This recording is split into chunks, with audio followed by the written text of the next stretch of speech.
واقعہ کربلا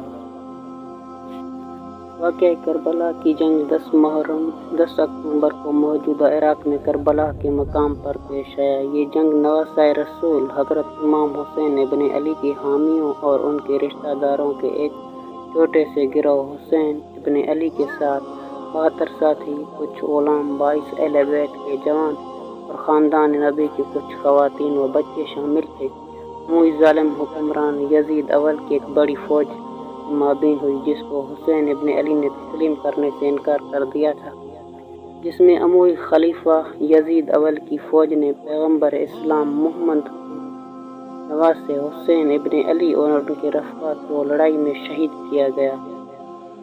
حرم حسین کے خیموں کو لوٹ لیا گیا اور بالآخر آگ لگا دی گئی۔ عمر بن سعید کی فوج نے کربلا کے صحرا میں مقتولین کی لاش چھوڑ دیں۔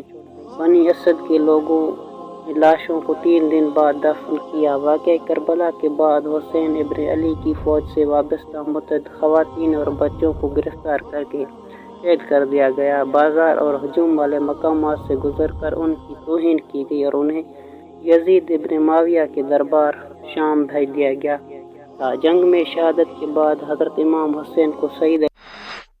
اگر آپ کو ہماری یہ ویڈیو اچھی لگی تو ہمارے چینل کو سبسکرائب کیجیے اور بیل آئیکن کے بٹن کو پریس کیجیے۔